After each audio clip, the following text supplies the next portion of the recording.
we are back. Excuse me. We are back, guys, with a special stream. This one's check out the Kombat Legacy Collection, as promised.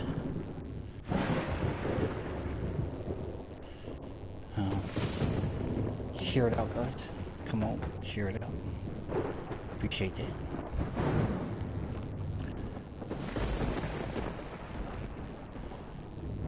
Just wait for some guys to come in. Whoever's in.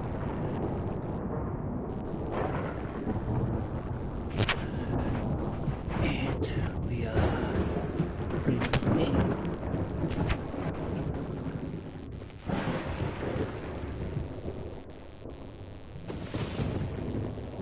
Who's up in here? Hey, Chrissy's up in here. Hey, Chrissy, can you guys hear me properly? Lynn Journey, all about the depths world. JC's up in here. Daniel Berry, thank you guys. What is up, guys? What is up? We are back. I'm fucking up the mic here. We are back with this live stream. More of Kombat Legacy Collection now. Let's get started. Got a few people up here. Thanks, Lynn. Thank you very much. GC, thank you very much. Chrissy, Daniel Berry, Marcio, sorry if I pronounced that wrong. So, what's up?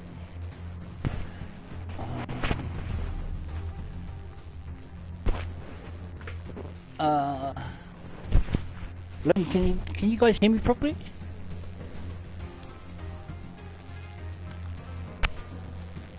Don't like and share, thank you. DC, can you hear me? Clearly?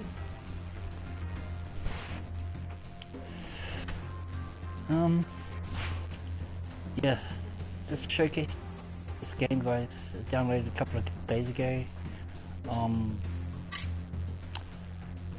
It's pretty awesome, I must say. Got documentaries we got, which we'll get into in another stream. Not tonight, but another time.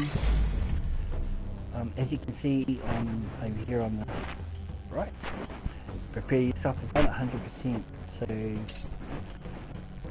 got all these different things. Videos. This is where it's all started, so we might get into that. But as you can see, I've done it all 100%. So I went through this, and it's pretty awesome, guys. Pretty awesome. Can you guys type in the type there? Yes, you can hear me.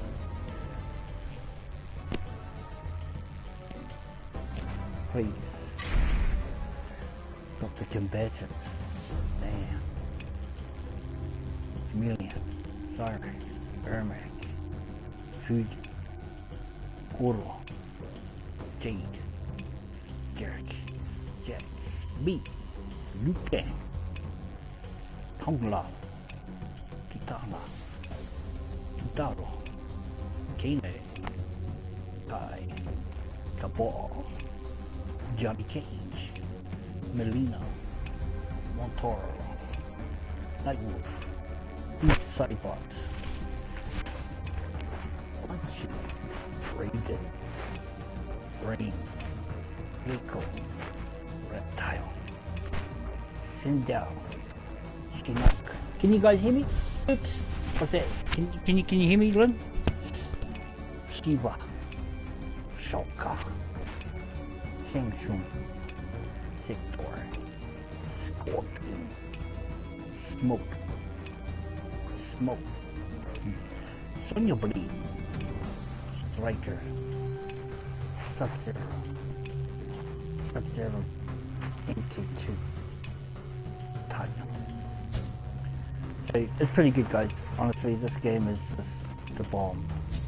There's a lot of people complaining about it. Oh, it's not this, it's not that, it hasn't got this. You know what I say? Shut the fuck up. This game is awesome. I've got 23 games to choose from. I can put the soundtrack. As you can see, the soundtrack. for the music. If I wanted to play it, you just pick it, play the albums. So the documentary, guys, is where it's at. Lynn, Reedon. Oh, you're a clown now. What are you doing that for? I can't hear you. What? Bullshit. Of course you can.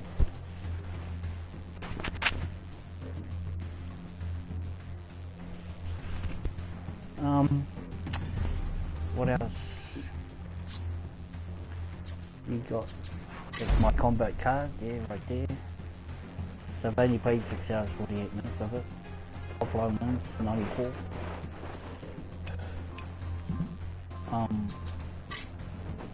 Just play like offline stuff, play the games. So these are all the games, guys. Mortal Kombat 1, 92. These are the arcade games. So you got 1, you get 2, 3, Ultimate Wavenet, Mortal Kombat 3 Wavenet, and you got Mortal Kombat 4. And then on the consoles, like that was 16-bit, Sega, that is Nintendo, I think. That one there is Sega Mega Drive, and that one there is, I can't remember that one, but these are the consoles.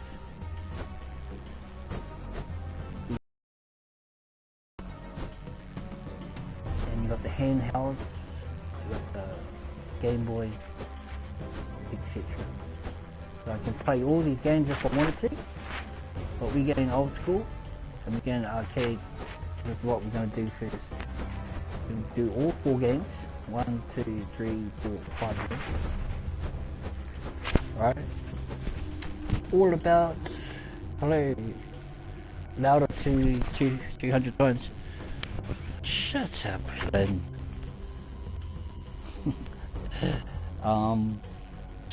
Yeah, so we can do that if we want to, play these games. But I don't know what to do, so I just want to know if it's the stream is clear, you can hear me, it's good resolution. If you want, you need to watch it in 720p or 1080p or 60 frames per second is 1440p. So if you want to, but 720 is the norm. So please check your settings. We'll have a quick look at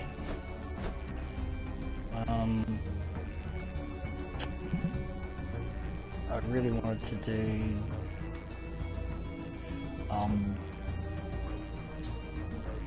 I haven't done any online matches yet because I've got to connect to the PlayStation Network properly.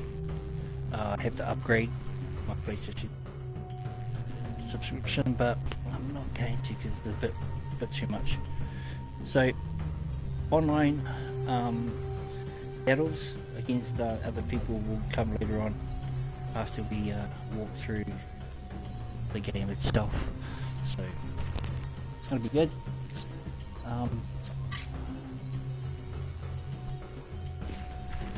What do you reckon? There's not enough people, there's only 5 of us. Should we go through the documentary and start episode 1? What do you reckon, guys? Lynn?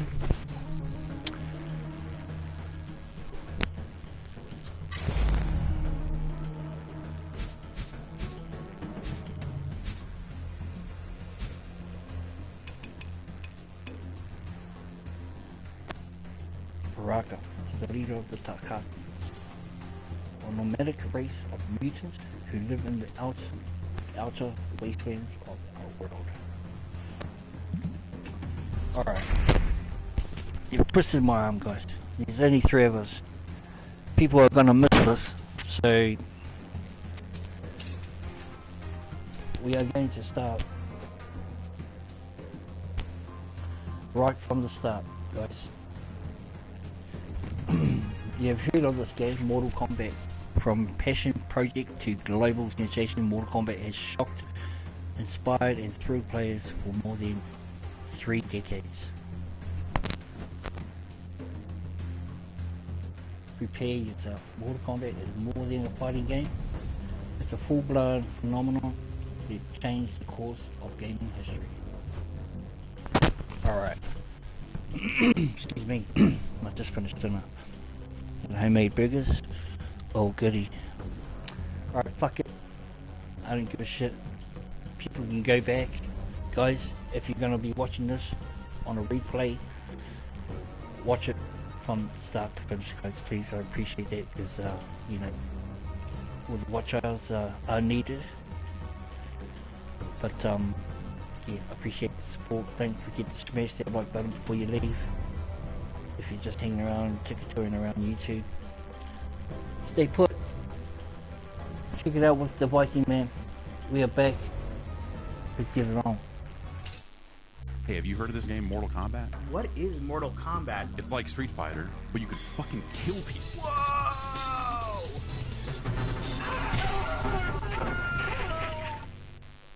The first game truly was like an expression of who we were at the time, the stuff that we consumed growing up as kids, and we just threw it all into the game. You know, there was no template to how to make the games. There was no instructions, just winging it. And I'd never done this before. I didn't know how to do it. We were just kind of making it up as we went along. We were just a bunch of knuckleheads doing whatever we wanted, and we were happy. Mortal Kombat. Mortal Kombat. Maxi, thank you very much, Maxi. Mortal Kombat! It is simultaneously exactly like and Like, nothing share, like Street subscribe, Fighter. do those good things, appreciate it. Rated Johnny Cage. Scorpion. Sub-Zero. Sonya. Round one. Fight! You had to guess like the moves and how to figure out the codes. Remember having a cheat sheet. Hit block and mash the buttons, I don't know. Block, block, block, block, block, block, block. High kick. Fatality. Kano ripped out a heart, held it up, blood dripping from it. It's the first time I've seen blood in a video game. Blood flying out of these people's heads. My parents were very worried about the violence. I don't want you guys playing this. It sounds bad. Finish him. The game Pim, thank you for coming in, man. Appreciate it. I heard it both good and bad. Oh my god, I didn't know you could do that. It was a Pins. mega hit. Game after game after game. It's amazing. I could have never imagined how big. I love this collection. It's pretty Was, mad. is, and Pretty always awesome. will be a fighting game for everyone. I like it. It's funny to think that it all started from It's the main thing. 4 guys in Chicago. I that didn't just really wanted give a to shit what make a cool everybody else martial says, arts mate. game. I've been playing this game since I was a kid, back in '92, from the very start. 33 years now, man.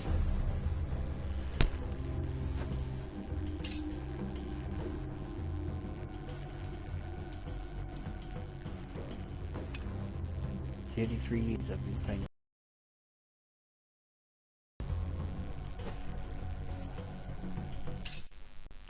My parents were both born in Dominican Republic, and they were both doctors.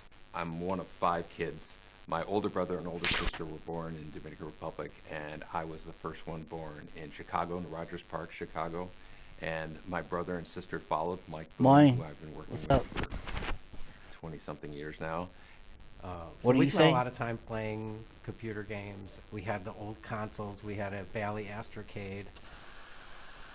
The Bally Astrocade was a video game system that had a cartridge that was basic. What are you saying, bro? And you know, you have the little Mine. plastic overlay What'd you you put say? over the keyboard, and you could type in basic. That you had a Premiere and you got write bad little connection? games. And that was my first exposure to what a computer program is, the idea Yeah, I'm good, of man. creating I'm something pretty good. digitally by yourself, moving a pixel on the screen and whatnot. It just kind of taps into your brain of, oh, I have control over this, and that's probably where I really got hooked on the idea of being able to control things on a TV. All of my friends already had jobs waiting for them, getting out of school, and I didn't. I made one resume my entire life. I had one resume, and at the very bottom I had a little asterisk that said, strong interest in video games. I got a call from a headhunter saying, are you interested in working at Williams Electronics? And at the time I knew exactly what Williams Electronics was. They were Defender, Stargate, Robotron, Joust, Sinistar, Moon Patrol. You know, there was 100 games that I had was aware of that they worked on. I knew the people. Those were exciting days of meeting your idols. Oh, there's Eugene Jarvis, there's Sal DeVita, Mark Trammell, How's the stream? Warren Davis. Is it all Your good? work created the How's it games looking? that you grew up with. Can you please tell me in the thinking chat that box, I please? was interviewing for a programmer's job, a video game programmer's job. And they Make were sure like, you're no, watching this it is on for 720p pinball. and plus. Are you still interested? Okay. And I said, yeah, absolutely. And there was a part of my brain behind me that was like, eventually I'd like to get into video games, but it sounds like a fun job nonetheless. Crystalline, thank you.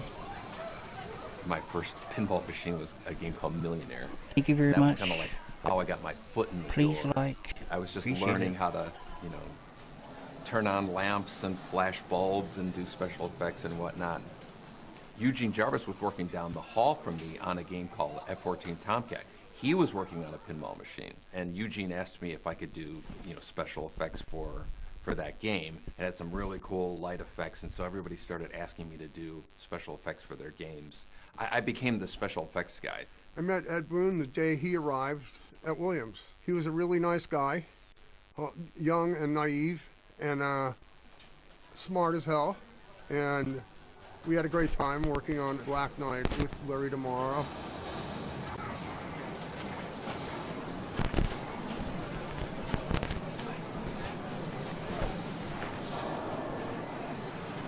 Eugene had gone full-time into working on NARC. And again, this wasn't just a video game. This was a whole operating system and hardware.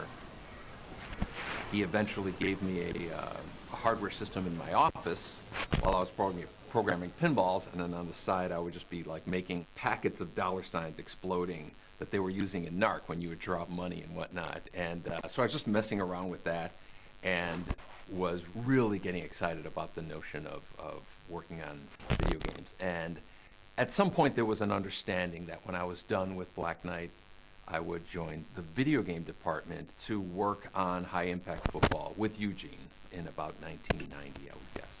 Yo, what's up, guys?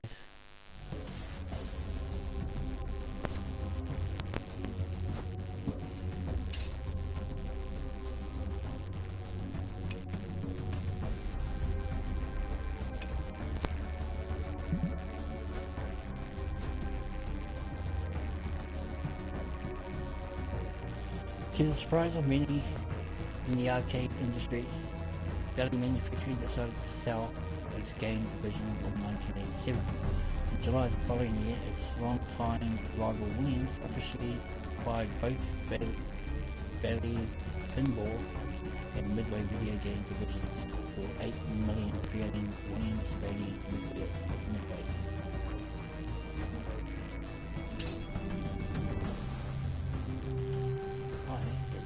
I think I played that.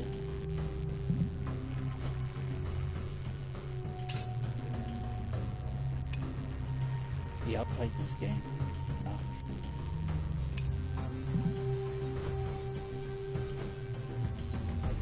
Video games get real. Early video game graphics offered abstract expressions of real-world objects or simple sprites of cute characters, reflecting those sprites real-world objects or humans. There's a link many at Williams were eager to take. Ashes of the video crash were still smoking a little bit. The whole industry, both console and arcade and everything, we'd been rehashing the same simple, character-based games. And as far as character art, at this era, the Japanese were really dominating things, and they had just amazing artists. And we really didn't have that resource in the U.S. And so it's how do we compete? I was like thinking, well, why does everything have to be some kind of fantasy or, men in tights or little cute characters running around the screen? Why can't we get Dirty Harry for the arcade? It's like, noise in the background. Sorry. By doing live action, we don't need all these elements. I'm just here. Technology was moving and digitization was starting to happen. So NARC was kind of yo, thank you very much. Like it straight away, guys. Like the stream. We were envisioning what really? What is we the were next picking on step? brains. The idea of doing digitized imagery. Well, He's one picking on thing me. is it would require more than 16 colors. The next step in our hardware design, we knew back in like 86, maybe 87, was going to be 256 colors. Pixel art is great, but Warren's tools made it possible for us to capture video and then edit that video in a way where we could select the frames very easily. Eugene wrote the operating system. I wrote the display system. It was very early, and there was only a few boards. Who else is doing that live would do stream? this, Okay. and they were very, touchy, and there was no tools, there was no Photoshop, there was no Maya. So Warren was really instrumental in creating that pipeline. We couldn't grab real time off of a videotape, but we could videotape whatever we wanted and then still frame and grab individual frames. We've got the actual image, which is thousands of colors that an Amiga can generate, but then how do we turn that into 256? So I started exploring these algorithms to quantize or reduce colors from thousands to the best palette of 256 colors. And there was always big problems with noise and getting washed out images, and the color was crappy, and Hold it, guys. I'm just gonna tear and jitter and move on. blur Just because go for VHS it. is terrible quality. Shut up shop. But that's what we had at the start. The development of the studio and the techniques that we utilized came from those guys. Folks like Warren Davis or Mark Lafredo. These are the guys working on the hardware and the software that we worked on. It's like, if you think about me at the time, I was like, 20, 21 years old. And so I was literally just inheriting all this work that had been done before me. And I mean, I think we all like to talk and fantasize about this garage development mentality and stuff, but really, there were tools and things that were happening behind the scenes that we benefited from. Again, Eugene Jarvis with like his just kind of overall direction and focus. A guy named Todd Allen who literally wrote a debugger. To this day, I'm just amazed at everything that he's done. And Warren, he made it possible. Like if Warren didn't do what he did, I don't know if we would have been able to have done Mortal Kombat. And Warren was always around, so that whenever we wanted anything else, a request came up, we just went over his office and talked to him, and he'd be like, yeah, okay, give me a day, I'll have that for tomorrow. And it's like, tomorrow, okay, great. Besides being an amazing programmer and creating Qbert and working alongside of him and just being like friends with this idol of yours, was just really overwhelming. He's one of my favorite people in the world. I don't go around talking to people about what I did for Mortal Kombat. I don't talk about what I did in general. I have to say there's a lot of people in my life, they didn't know about Qbert until they've known me for like 5 or more years. And then they would be like, wait a minute, you made Qbert? So I'm like, well, it never came up in conversation. I just don't, I don't dwell on it. Although I do have to say I am very proud of my contribution to Mortal Kombat. A lot of people talk about digitized graphics, but it's like they just existed. It's like they just came out of nowhere. No, people don't think that they came from somebody or from somewhere.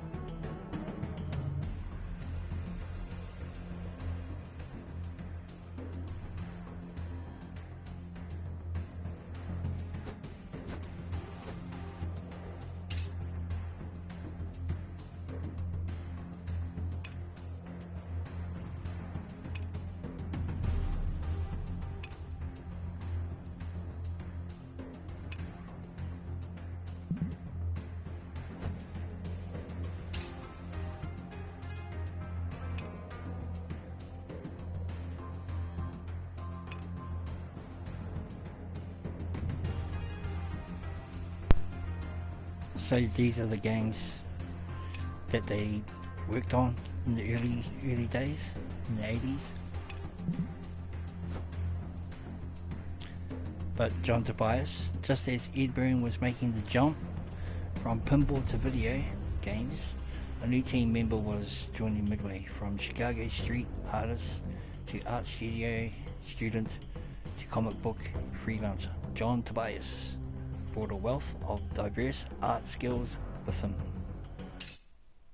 I was born and raised in Chicago. I grew up on the city's near west side, which was, I was maybe a mile and a half away from the United Center. It was a fairly rough neighborhood, but from my earliest days, I started, drawing, probably started with a crayon or something, and found myself inspired by cartoons. Anything I saw on TV, I remember Popeye was a big thing that I watched a lot. Seeing Bruce Lee on the Batman television series was a big thing for me. I didn't know who he was, and this was when I discovered, oh, he's this thing called a martial artist. That was the birth of my Kung Fu consciousness. Whenever I watched a TV show that excited me or saw a movie that excited me, the first thing I did was draw a picture and try to retell those stories as comic books. For some reason, the most difficult thing for me was to find stuff to draw on. Paper was at a premium, so whenever I could get paper, I would, draw on it. I would draw on the backs of things. I'd draw on magazines, whatever I had. Paper seemed to be expensive. Growing up in the city, graffiti art was a big thing that was happening at the time, especially in the early 80s. A lot of the time, we would do stuff, on the sneak. And then I think we discovered after a while, if you just knock on a door and ask, a lot of the times they'll let you paint a mural on the side of their business or whatever it was. And so we did a lot of murals in the mid-late 80s. But I was a huge comic book reader, both DC and Marvel, and found a lot of inspiration from the comic book artists who were popular at the time. And so, of course, it was my dream to illustrate comic books, and eventually actually got a job doing it, and used that money to kind of pay my way through school. Most of the work I did was for a comic book called The Real Ghostbusters, based on the cartoon that was out at the time. I was still at the American Academy of Art, so I was still in college, and I was still illustrating the Ghostbusters comic book, when a friend of mine who I met at the American Academy of Art named John Vogel got a job at Williams Electronics doing pixel art for video games. He had gotten a job at Now Comics, and he wanted me to help him with Real Ghostbusters. And I was like, sure. So he got me an interview at Now Comics. Then once I got my job at Williams Bally Midway, Mark Trammell now needs an artist. Who can we get to work with him? And I'm like, I know a guy that's doing the Ghostbusters comic book. Thank you. And John called me up and said that they were looking for another artist. When I was hired at Williams, it was to work on Smash TV. And so I interviewed with Mark, I interviewed with Eugene Jarvis. Amazing guy, amazing artist, working on Smash TV. He came up with this animation that the character, as he exploded, the eyeball came up right facing you in the face. And basically he had to, 3D rotate all this stuff. Like the man was a human 3D rendering system. The guy's a genius. So Smash TV was a lot of fun to work on, a lot of hand-drawn pixel sprites, very small graphics in terms of the character art that I was creating. I know that in the back of my mind, I still wanted to do comic book art, but I fell in love with video games and the folks that were playing. And, I knew right away that, hey, this is the place. Maxi, thank you.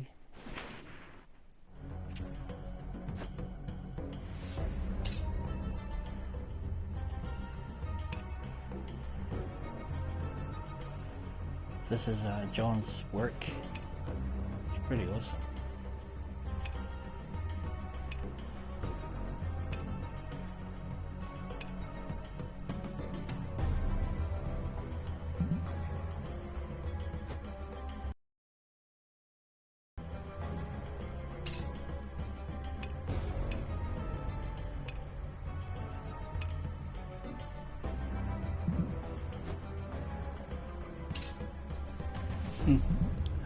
The dawn of fighting games. Arcade games changed forever in 1991 with the release of Capcom's Street Fighter II, while the most successful games to this point had been single player. The competitive action of fighting games had players pouring quarters into the slots, not to set high scores, but to brawl with other people. The genre quickly exploded. There you go, right there. Street Fighter II. One of my all-time faves. The factory floor. Assigned to small offices behind the pinball factory floor, Midway designers and programmers recall thriving in their unconventional workspace. Let's check it out.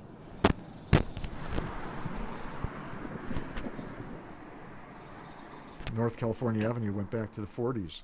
That's where Harry Williams and Lynn Durant had started United Manufacturing.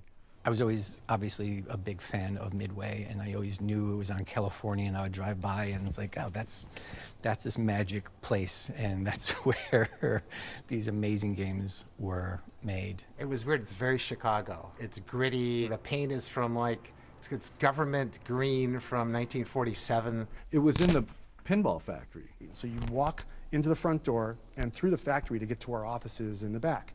I mean, within a space of what, 20 feet, you go from silence to like cacophony. It was like an assembly line. There were just Terminator 2s, just hundreds of them in line being developed, and all the sounds going off, terminated, and you know, like all the explosions going off. I was gobsmacked. Miles and miles of wires and a lot of fumes from the in-house plating facility, the stamping machines, the burning soldering irons. Everything smacking into itself, just all these sounds. And they actually had 50-ton metal presses stamping out pinball legs. The factory still had dirt floor. Throw things on the floor because somebody's going to come by and sweep it up. So you have this catacomb. At night when you're leaving and like the lights are down, and you know, it's like, wow, this would be a great setting for a horror movie or something. And being a programmer, a lot of times we worked at night. That's when the rats would come out. They would grow to the size of like a small cat. But I remember the vending machines, you know, rats could jump up and get the product, so it would have to be only the top 2 or 3 rows you could put a candy bar or something. And even then, sometimes you would buy something and it would just be a wrapper. There used to be a cafeteria upstairs at a private chef. And the food was delicious. They had it down. We never left the building, okay? We had half an hour to suck it up and get out and go back to work. Then you'd make it to your office. And the offices were pretty Spartan. You know, they were rough.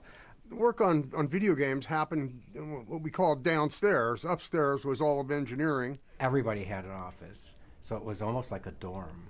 The first time I remember meeting Ed was when John Vogel and I had shared an office. So I feel like I was involved with Smash TV and Total Carnage because I could see it being made. Ed Boon, I didn't know anything about him. I mean, he was a programmer in the pinball department at that point. Ed was coming down from the pinball department to work in the video game department. To work on high-impact football with Eugene. Right next door to me, there was a double office, and it had John Tobias and John Vogel. And there was a doorway between the 2 offices that was kind of kept closed. He cranked his music really loud, and I remember he poked his head in, and he said, hey, is that too loud? Is the music too loud? And we said, yeah, it's a little loud, so he went in and like lowered the music, and he came back, he's like, is that too loud? So anyway, that's the first time I met Ed, and after that, I think Ed started hanging around with the group of us, and we all kind of became fast friends. And I was mainly software; those guys were mainly art. So we had different perspectives and whatnot, just as any group of guys in their 20s. A lot of conversations started up about movies and video games, and wouldn't it be cool and things like that. You could hear conversations of all the different games going on. There was only like 2 or 3 games going on. And then we would all kind of like give each other ideas for stuff. It was a very collaborative environment. The environment was beautiful. I mean, good enough to make a video game, and it didn't feel like a job. All the magic that was happening there, somehow the walls kind of absorbed all of that. Hell yeah.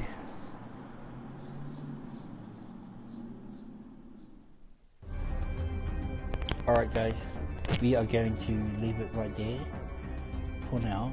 This has been part 1 of many, and hopefully we can get into some more streams tomorrow, or maybe even play some Mortal Kombat 1, the first one.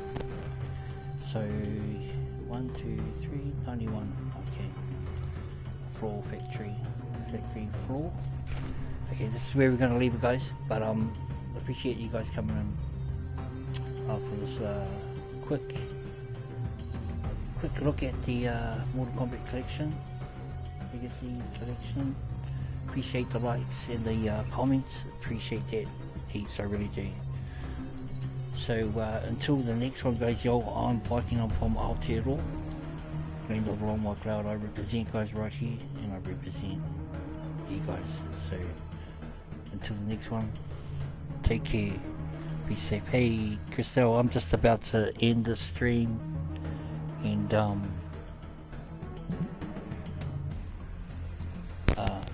end it for tonight. But we're gonna be commencing part 2 tomorrow, hopefully, on the documentary. And hope you can join then from the start, Christelle. You shared it, thank you very much. Don't forget to like before you leave. Anyway, I'm out of here, guys. Like I said, thank you, and appreciate it. So, yep, until the next one, take care, be safe, peace.